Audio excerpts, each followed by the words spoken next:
Anyway, my name is Brad Nelson. I moved up here into northern Minnesota from Nebraska back in 1979. I went to Oak Hills Bible Institute that has since has become Oak Hills Bible College, and then I finished my degree up in Bemidji State University. I'm not going to do a whole lot of introductions. I am only going to add into that right now that I live somewhere between here and Bemidji in the little area called Guthrie. Most of you know where that is. So, what I want to begin with is to just let you understand that the process I've been through begins with going way back to an author who happens to be the greatest apologist of the 20th century. His name is C.S. Lewis. In some of his works he was talking about basically a country or a society and culture that was spiraling downward into a real cesspool. And regretfully, our country has been following the path that he suggested might happen. So he's been pretty prophetic. And because of that, I decided I am no longer going to take a stand on the sidelines, but I'm going to get involved. And so that's why Ambassadorships is here. Now, it does come from 2 Corinthians 5, verse 20, which is in the bulletin. And in the New American Standard Version, it says, "Therefore we are ambassadors for Christ. As though God were entreating through us, we beseech you on behalf of Christ to be reconciled to God." The idea of that verse is a very good statement in and of itself. However, I have added to that with a statement that is on the back of your bulletins today. And that statement is, adding to that statement, is an idea that God does exist and that ambassadorships exist to help everyone to effectively proclaim that truth and to defend the faith. And that's what the ambassadorships program is going to be all about. I'm going to explain it real quickly, hopefully real quickly for all of you, through 5 quick points that I'm going to address. It's going to be dealing in a nautical theme because of the idea of ambassadorships. So it's going to have a launch, the first splash, making waves, a fisherman's net, and then coming aboard. The reason we chose today to launch ambassadorships is twofold. First of all, as Randy mentioned earlier, the first Sunday of every month here at Cabacona is time is dedicated to missions. And the other reason is that it is the 4th of July weekend and we're celebrating the birth of the United States in our country. It kind of gives us an opportunity to say that this is a Missions America, is what it basically is doing. Now, a couple of weeks ago, the internet site was launched. It's called Ambassadorships.net. You can go visit it. It's in its preliminary works. Not very advanced yet, but there are going to be several areas that it's going to help us address being ambassadors. The first thing I'd like to talk about is Pixieland. There's going to be a kind of a fairy tale fantasy land called Pixieland, where we're going to have pixies as guides, and Pixie Ways is a means for us to go visit the far distant past, for us to learn more about how Western civilization came into existence and how it's developed to where we are today. The website is going to have a memberships area, and in that memberships area, we are going to be talking about the sermons or the presentations that we are going to do and seminars that are being developed as I speak. An opportunity to purchase books. There will be articles. There will be blog spaces.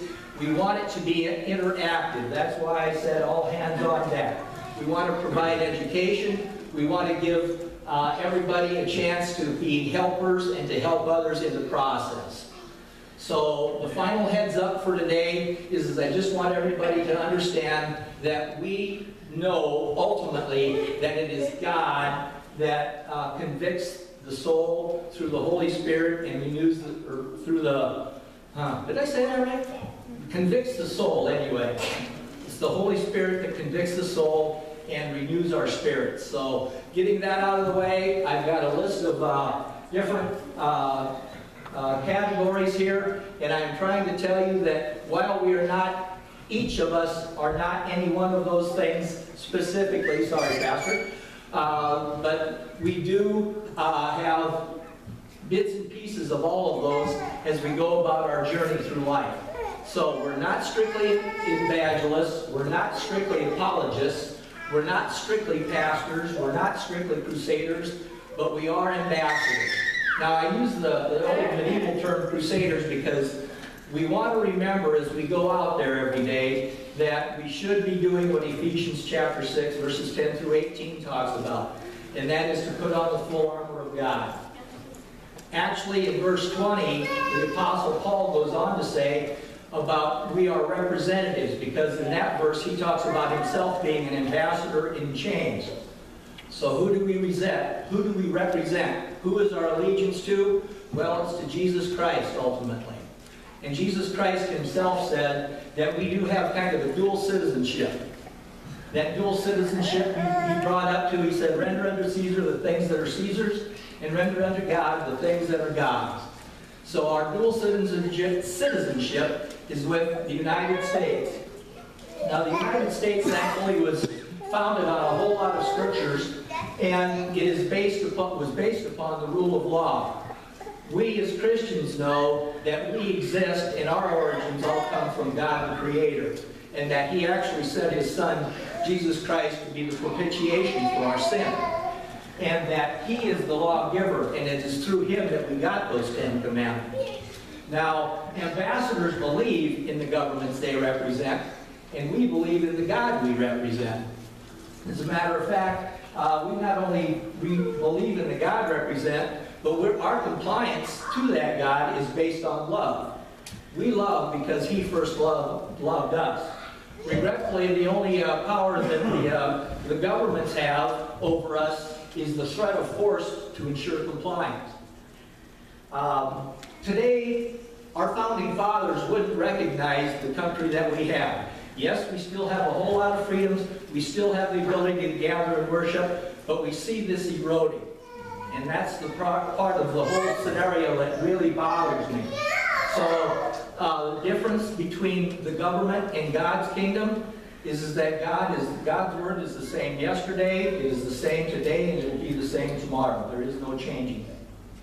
So finally, in our culture, it's been overrun with secular humanism, postmodernism, anything in any way to deny God, and the only thing that we have for assuring meaning in our lives, according to them, is what we make for ourselves.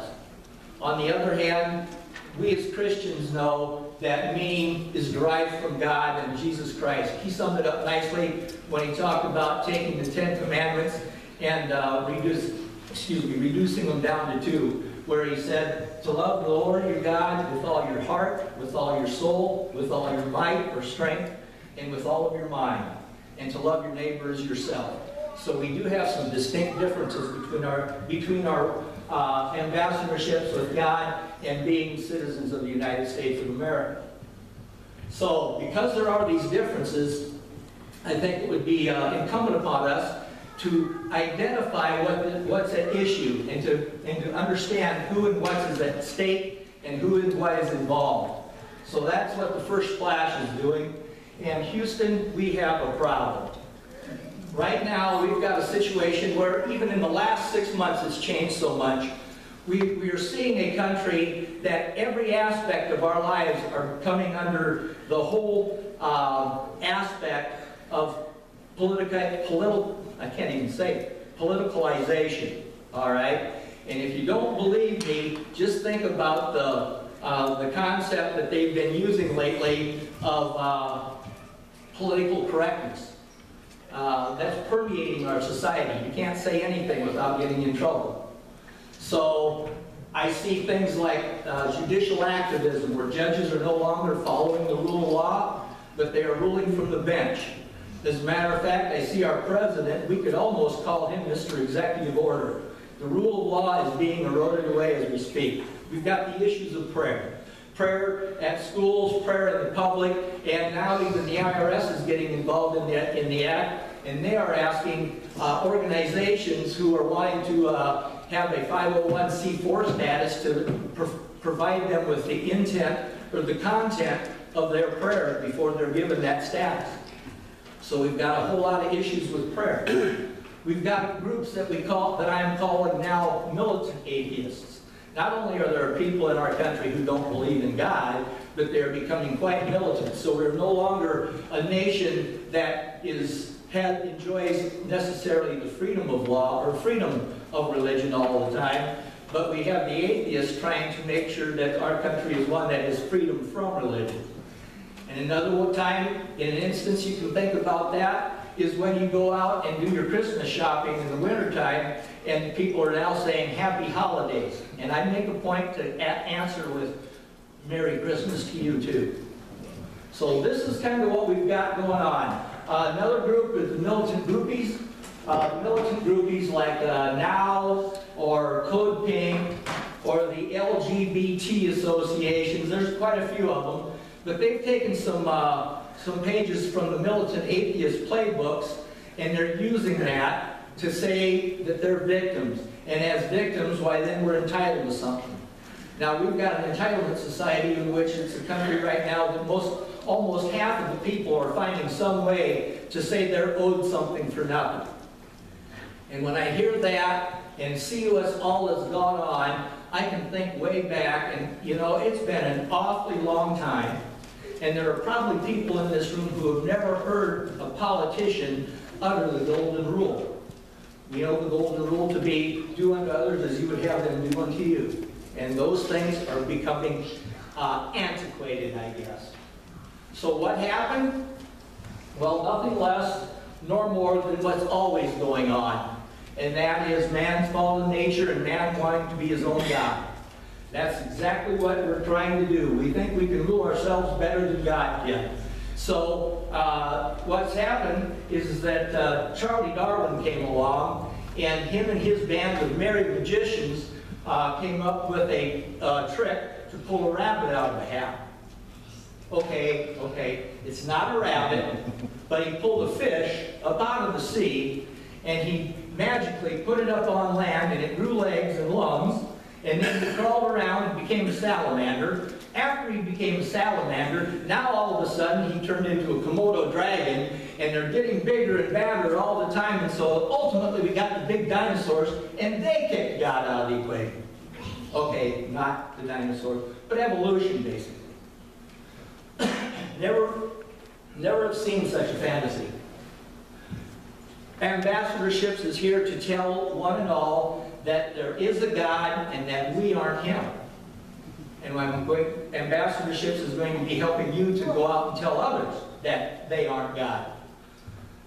A couple of overlooked and ignored examples of God's work in our world. I can tell you about the homing instincts of pets. There's documented instances where families have gone on vacations, had their pets along, lost their pets, and it took it a year or two, but that pet would return home. Science has no explanation for that. Just like it can't give you an explanation for the migratory instincts of birds. Okay? Birds fly north and south. We watch them every spring and every fall. Now, science has ways of telling us how this happened. And it might be absolutely correct how it happens. Changes in the weather, length of days, and they're flying south. They can talk about how those geese fly in a V, and those birds or geese that are flying in this V, they may in fact be using drafting techniques so that they can conserve energy and then they rotate. However, they don't understand the why. As a matter of fact, how many, by a show of hands, those of us who watch those geese spring and fall, have you ever noticed when those geese are flying north and south that one line is always longer than the other side of the V? By a show of hands, how many of you know why that is? There's more geese on that side.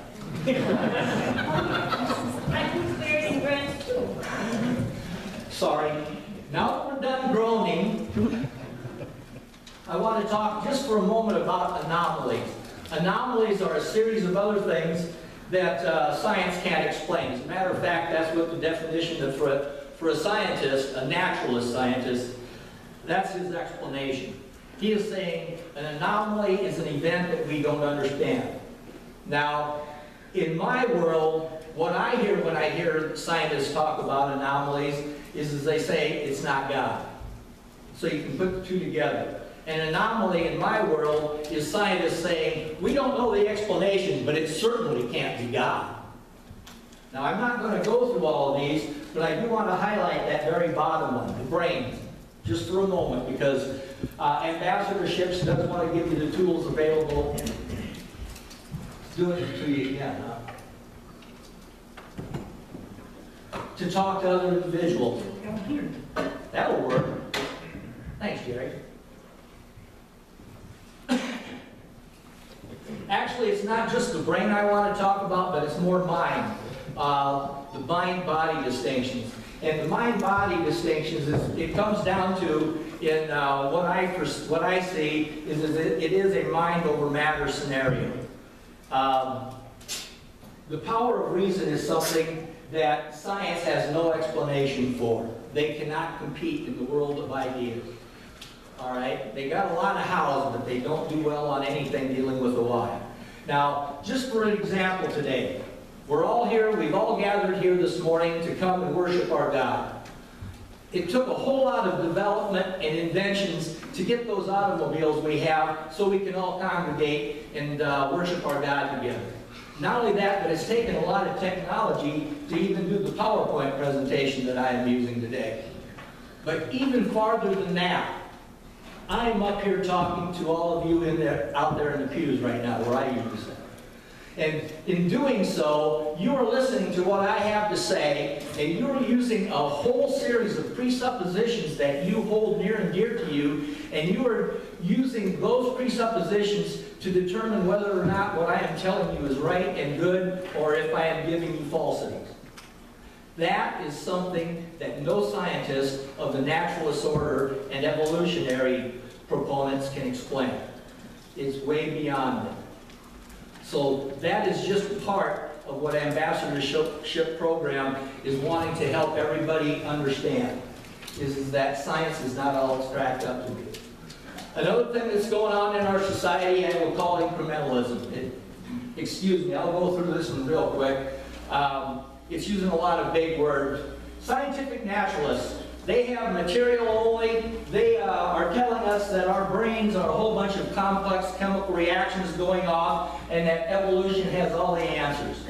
The empiricists in our world, the high and mighty empiricists, say that knowledge comes only through our senses.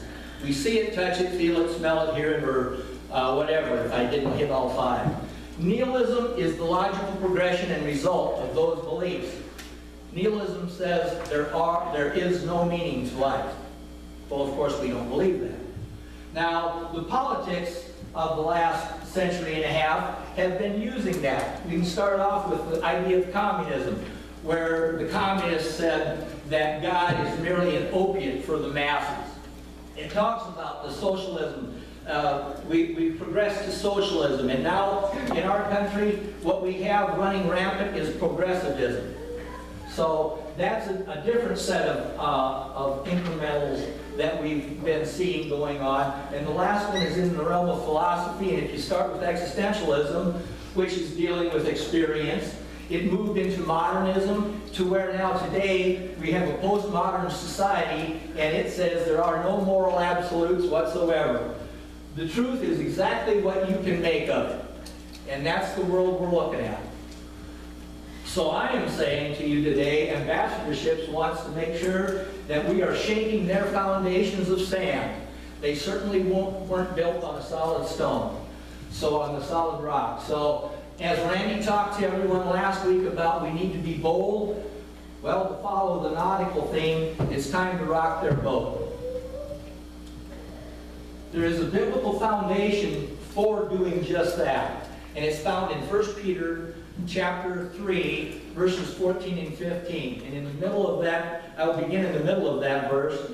And what it says is to not fear their intimidation and do not be troubled, but to sanctify Christ as Lord in your hearts, always being ready to make a defense to everyone who asks you to give an account for the hope that is within you, yet with gentleness and reverence. I have a little bit of hard time on the last parts on that. But that is basically what we should be doing. Every time I read this verse, couple of things pop into my head, and one of them, when it's saying, always being ready to make a defense